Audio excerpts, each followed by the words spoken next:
Citra diundang ke pesta Halloween yang diadain di rumah kosong. Saat teman-teman yang ngajuin tantangan, dia langsung pengen ikut. Lalu, dia dikunci di sebuah ruangan. Di dalamnya ada 1 pintu dan 3 saklar lampu. Di balik pintu, cuma ada ruangan kosong dengan 1 bohlam lampu. Dan Citra harus nyari saklar yang tepat untuk nyalain bohlam lampu di ruangan itu. Dia boleh mencat saklar dengan berbagai cara, tapi setelah dia ngebuka pintu, Citra nggak boleh megang saklar lagi. Beberapa saat kemudian dia bisa mecahin tantangan itu. Gimana caranya ya?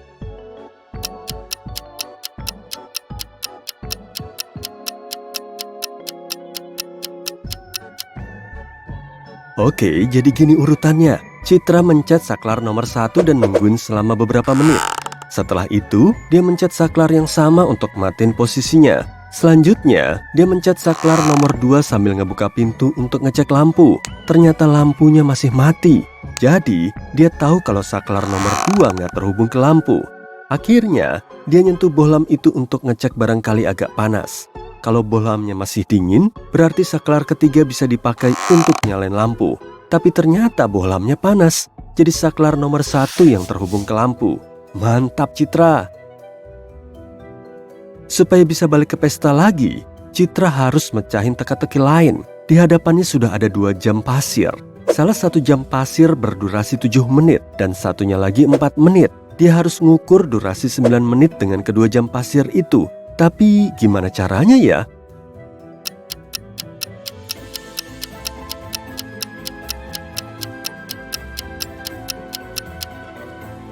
Dia harus ngebalik kedua jam pasir secara bersamaan. Saat durasi jam pasir 4 menit itu selesai, jam pasir satunya masih punya sisa waktu 3 menit. Lalu, Citra ngebalik jam pasir yang 4 menit itu. Setelah jam pasir yang 7 menit itu kosong, masih ada sisa waktu 1 menit di jam pasir satunya. Dan saat jam pasir yang 4 menit kosong lagi, masih ada sisa waktu 1 menit di bagian bawah jam pasir yang 7 menit. Setelah itu, Citra ngebalik jam pasirnya lagi dan tersisa 1 menit di bagian atas jam pasir tersebut. Saat jam pasir yang 7 menit akhirnya kosong lagi, total waktunya menjadi 9 menit. Ribet juga yang ngitungnya. Berlian langka di rumah Bu Monik digasak maling. Dia bilang saat dia masuk ke kamar tidurnya di pagi hari, kotak kaca yang ditaruh di ruang ganti telah pecah dan berlian kesayangannya telah hilang. Dia menghubungi detektif yang segera melakukan investigasi di rumahnya. Detektif itu kemudian menetapkan 3 tersangka. Sigit, tukang kebun Bu Monik, megang kunci pintu rumah itu. Sofia, sepupu Bu Monik, kebetulan lagi nginep di situ selama seminggu.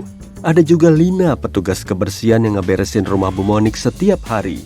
Sigit bilang dia lagi liburan selama seminggu, jadi saat insiden itu terjadi, dia nggak ada di lokasi. Sofia bilang dia nggak tahu menahu kalau Bu Monik punya berlian. Sedangkan Lina mengaku kondisi rumah baik-baik aja saat dia bersih-bersih sekitar jam 10 malam. Siapa yang nyuri perhiasan Bu Monik?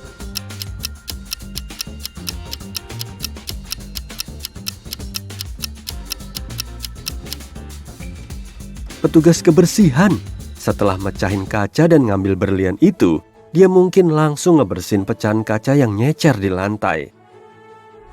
Di suatu malam yang dingin, Hasan baru aja siuman setelah dioperasi di rumah sakit. Dia lagi tiduran di atas ranjang saat dokter memasuki ruangan. Katanya, di luar pintu ada 3 cewek yang ngaku-ngaku sebagai istrinya. Ketiga cewek itu mau menjenguk Hasan, tapi cuma istri sahnya yang diizinkan. Dari ketiga cewek ini, kira-kira mana ya yang udah berkata jujur?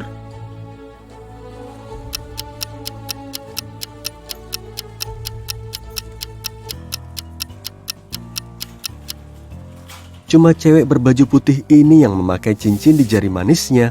Dia pasti istri Hasan. Joni lagi sarapan santai di Minggu pagi. Tiba-tiba dia mendengar suara pecahan kaca. Sesampainya di ruang tengah, dia ngelihat kaca jendelanya udah pecah. Dia langsung keluar rumah sambil marah-marah untuk nyari pelakunya. Di dekat situ cuma ada 3 orang. Jadi Joni langsung menanyai mereka. Orang pertama yang Joni interogasi adalah anak tetangganya. Cowok itu baru pulang dari latihan sepak bola sambil memegang bola. Dia bilang dia lagi jalan ke rumah saat melihat insiden itu. Tersangka kedua bernama Wawan, yang kebetulan adalah teman Joni. Saat itu dia memang mau ke rumah Joni sambil membawa kotak peralatan. Dia mau ngebenerin jendela rumah Joni yang telah rusak. Tersangka terakhir seorang tukang koran bernama Julian. Dia bersepeda sambil ngelemparin koran ke halaman rumah warga. Menurut pengakuannya, dia udah lewat depan rumah Joni beberapa jam sebelumnya. Tapi kemudian Joni langsung tahu pelakunya. Gimana bisa begitu ya?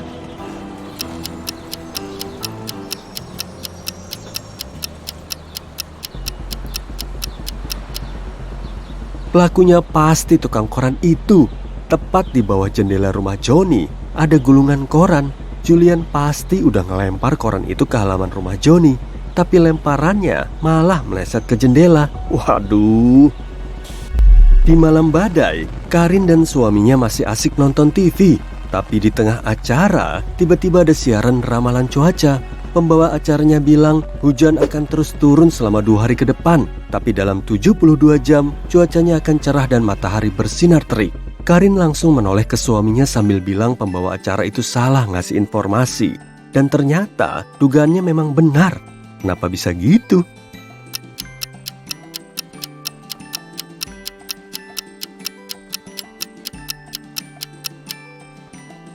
"72 jam dari malam itu juga malam hari. Jadi cuacanya nggak akan mungkin cerah dan terik." Amelia pengen banget main terjun payung, tapi dia takut ketinggian. Suatu hari, teman-temannya ngajakin dia main terjun payung. Amelia terjun langsung dari pesawat tanpa parasut. Dan anehnya, dia nggak cedera sedikit pun. Kok bisa gitu?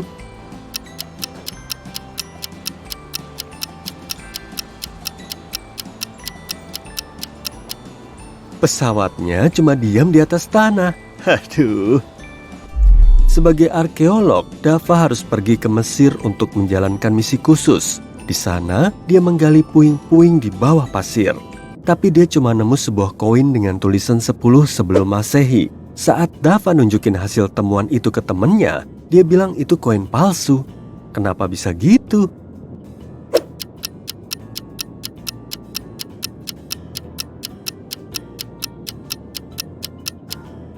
Sebelum Masehi, belum bisa ditentuin sebelum era kita. Mirna menghubungi polisi saat hujan turun. Dia bilang mobilnya telah ditabrak oleh orang yang gak bertanggung jawab. Saat polisi datang ke lokasi, di dekat TKP cuma ada seorang cowok yang lagi ngebenerin ban mobilnya. Lalu Mirna bilang pengendara mobil itu yang udah nabrak mobilnya. Tapi cowok itu gak mau ngaku karena saat kejadian, dia lagi ngebenerin mobilnya sendiri. Menurutmu, siapa nih yang udah ngarang cerita?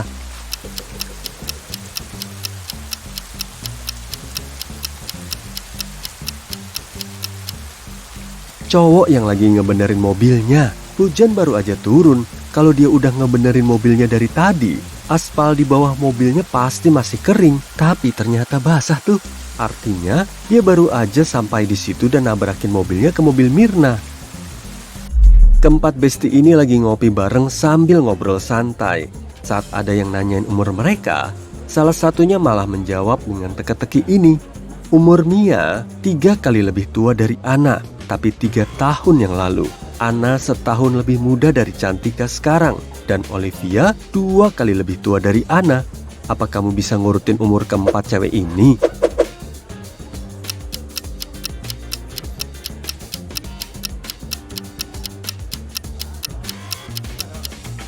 Urutannya dimulai dari Mia, Olivia, Ana, dan Cantika.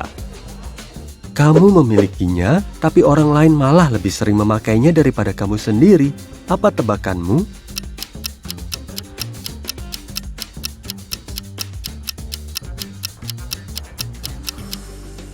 Namamu.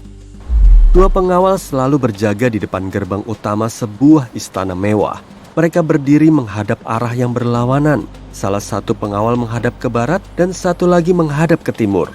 Tapi tiba-tiba salah satu pengawal nanya begini, "Ngapain kamu senyum-senyum?" Kok dia tahu kalau temennya lagi senyum?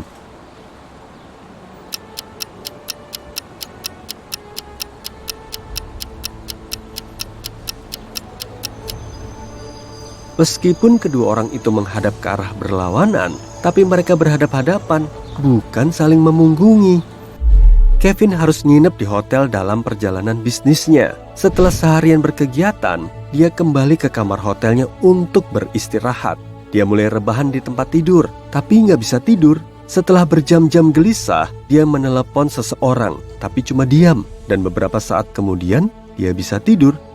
Kevin baru aja menelepon siapa ya? Kok dia langsung bisa tidur?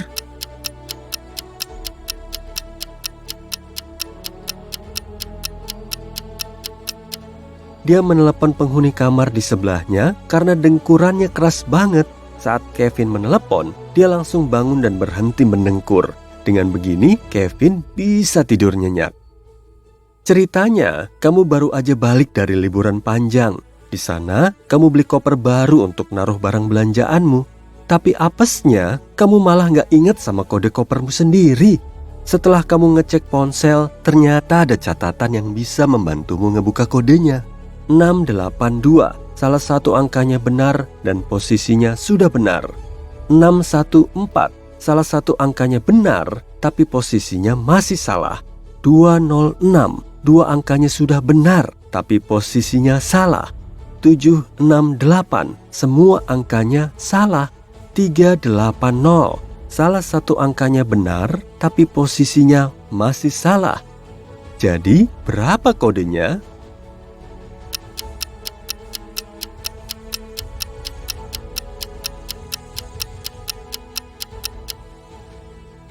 Nol, 4, 2.